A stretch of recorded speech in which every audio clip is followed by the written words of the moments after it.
पालघर जिल्ह्यातील आदिवासी विकास प्रकल्पांतर्गत येणाऱ्या खासगी अनुदानित आश्रमशाळांमधील विद्यार्थ्यांची सुरक्षितता पुन्हा एकदा राम भरोसे असल्याचं उघड झालं आहे। वाडा तालुक्यातील आंबिस्ते येथील एका खासगी आश्रमशाळेत 2 विद्यार्थ्यांनी गळफास घेऊन आत्महत्या केल्याचा धक्कादायक प्रकार समोर आला आहे। या घटनेने संपूर्ण जिल्हा हादरला आहे। मृत विद्यार्थ्यांची नावे देविदास परशुराम नावळे इयत्ता 10वी बिवळपाडा मोखाडा आणि मनोज सीताराम वड इयत्ता 9वी दापडी मोखाडा अशी असून हे दोघेही एकाच शाळेत शिक्षण घेत होते। मिळालेल्या माहितीनुसार मंगळवारी रात्रीच्या सुमारास हे दोन्ही विद्यार्थी पाण्याच्या टाकीजवळ गेले। तिथे कपडे सुकवण्यासाठी असलेल्या दोरीच्या सहाय्याने त्यांनी झाडाला गळफास घेतला। रात्री अंदाजे 1:30च्या सुमारास सुरक्षा कर्मचाऱ्यांच्या नजरेस ही घटना आली। त्यांनी तात्काळ शाळा प्रशासनाला माहिती दिली आणि नंतर पोलीस ठाण्याला कळविण्यात आले।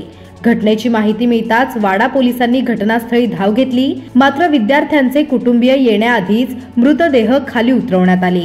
यामुळे त्यांच्या नातेवाईकांनी संशय व्यक्त केलाय। या घटनेनंतर पालघर लोकसभेचे भाजप खासदार हेमंत सावरा, माजी जिल्हा परिषद अध्यक्ष प्रकाश निकम, जवार प्रकल्प अधिकारी अपूर्वा बासूर, अप्पर पोलीस अधीक्षक विनायक नरळे आणि वाडा पोलीस निरीक्षक दत्तात्रय किंद्रे यांनी घटनास्थळी भेट देऊन पाहणी केली। घटनेमागील कारण अद्याप अस्पष्ट असून आत्महत्येची नेमकी कारण शोधण्यासाठी पोलीस तपास करत आहेत। मात्र या दुर्दैवी घटनेमुळे पालक वर्गात प्रचंड संताप व्यक्त होत आहे। पालकांनी शाळा प्रशासनाच्या उदासीनतेचा आणि देखरेखीतील त्रुटींचा जाब विचारला आहे। संस्थेच्या पदाधिकाऱ्यांनी तातडीने मुख्याध्यापक व अधीक्षकांना निलंबित करण्याची कारवाई सुरू केली असून या संपूर्ण घटनेची स्वतंत्र चौकशी करण्याचे आवाहन प्रशासनाला केले आहे। या पार्श्वभूमीवर खासदार हेमंत सावरा यांनी घटनेबाबत गंभीर चिंता व्यक्त करत आदिवासी विद्यार्थ्यांच्या सुरक्षेचा प्रश्न अत्यंत गंभीर आहे। अशा घटना टाळण्यासाठी ठोस उपाययोजना करणे आवश्यक आहे असे सांगितले आहे। माजी जिल्हा परिषद अध्यक्ष प्रकाश निकम यांनीही प्रशासनाकडून तातडीची चौकशी करून आरोपींवर कठोर कारवाई करण्याची मागणी केली आहे। दरवर्षी जवार मोखाडा परिसरातून मोठ्या प्रमाणात विद्यार्थी या संस्थेच्या आश्रमशाळांमध्ये शिक्षण घेतात। त्यामुळे या घटनेने संपूर्ण आदिवासी विभागात भय आणि असंतोषाचे वातावरण निर्माण झाले आहे। प्रशासनाने या घटनेची सखोल चौकशी करून विद्यार्थ्यांच्या सुरक्षिततेसाठी ठोस धोरण तयार करण्याची मागणी आता जिल्हाभरातून होत आहे। अत्यंत दुर्दैवी घटना आहे। आंबिस्ता आश्रमशाळेमध्ये 2 मुलांनी जी आत्महत्या केली अतिशय दुर्दैवी आहे आणि याची योग्य ती दखल प्रशासनाने घेतलेली आहे। त्यांना ताबडतोब पोलिसांना पाचारण करून सर्वांसमक्ष व्हिडिओ चित्रित करून त्याच्यानंतर त्यांना ट्रीटमेंटसाठी पुढे हलवलं वाडा रुग्णालयात, परंतु दुर्दैवाने तोपर्यंत त्यांचा जीव गेलेला होता। परंतु या घटनेची सखोल चौकशी झाली पाहिजे।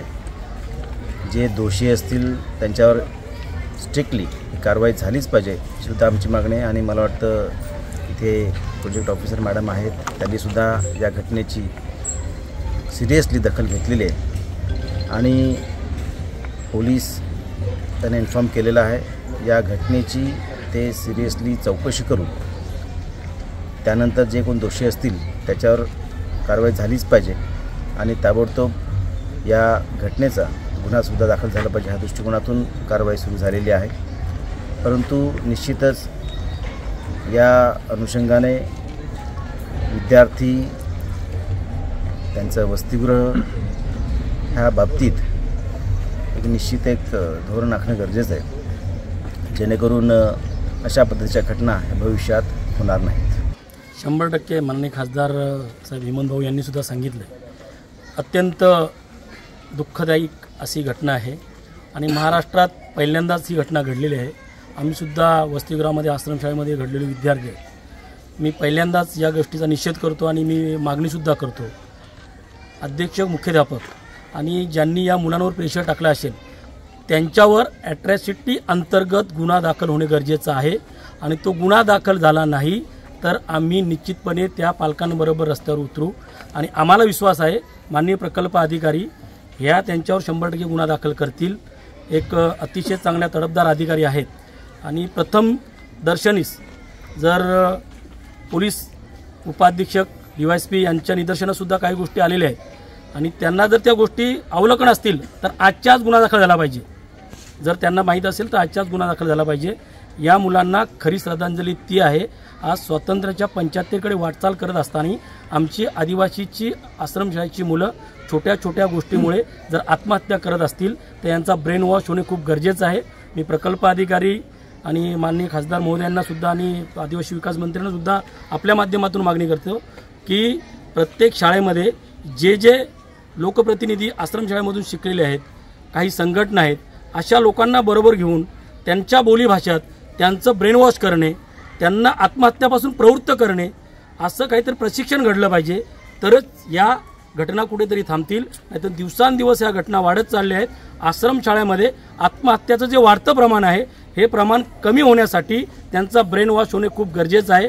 मी पुनश्च एकदा जसं हेमंत भाऊंनी मागणी केली आहे की जे दोषी असतील त्यांच्यावर जर कारवाई झाली नाही तर याला कुठे गालबोट लागणार नाही. कुठेही गालबोट न लागता त्यांच्यावर कारवाई होणे आणि सगळ्याच गोष्टी जर प्रशासनाला इथले मुख्याध्यापक असतील, अधीक्षक असतील, मुलं असतील यांच्याबरोबर थोडीशी चर्चा करून जर प्रथम दर्शनी जी काही बाब स्पष्ट होत असेल त्याच्यावर आजच गुन्हा दाखल होणे गरजेचं आहे. अशा प्रकारची मी मागणी करतो. दुर्दैवाने काल रात्री साधारण 1 वाजता 2 वाजता दरम्यान अनुदानित आश्रमशाळा आंबिस्ते तिथे एक 10वीचा मुलगा आणि एक 9वीचा मुलगा काही कारणास्तव ते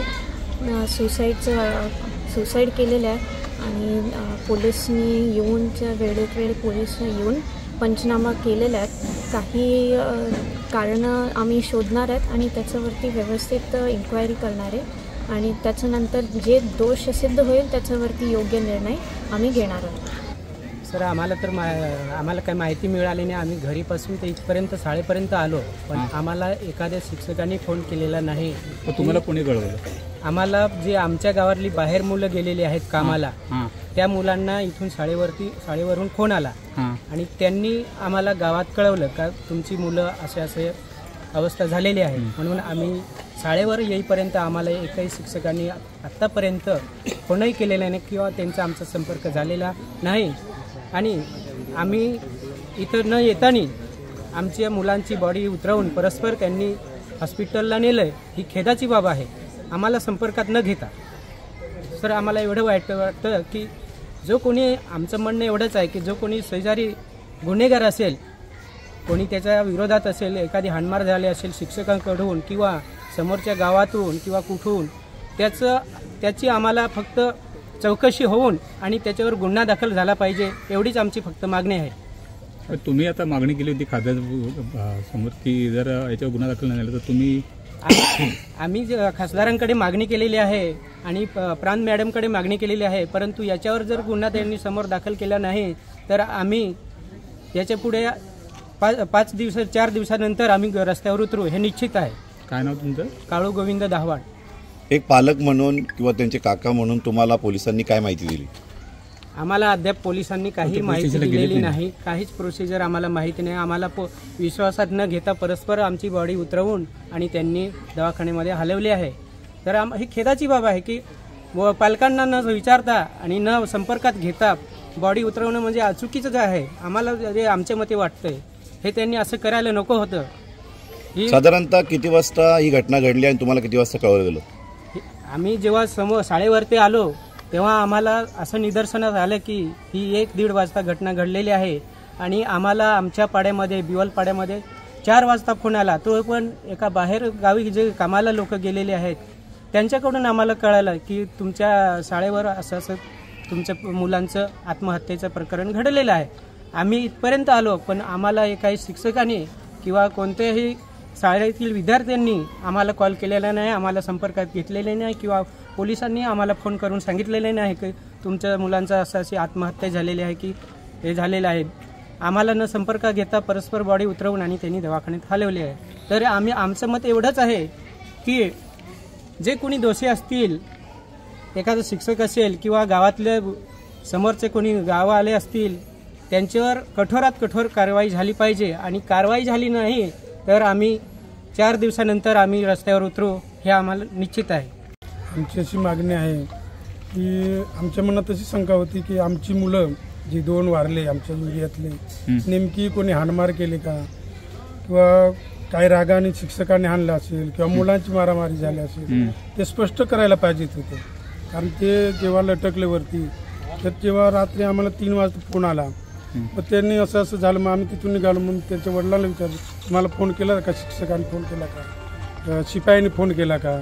तर म्हणे कोणीच नाही. मुख्याध्यापकांनी फोन केला का, नाही. पुन्हा फोन करायला पाहिजे कारण ते उतारताना कोणीतरी माणूस पाहिजे ना घरचं, भाऊ असेल, बहीण असेल, नातेवाईक. तर कोणालाच फोन नाही केला. परस्पर त्यांनी वाड्याला नेलं दवाखान्यात. ते चुकीचं केलं असं आमचं म्हणणं आहे.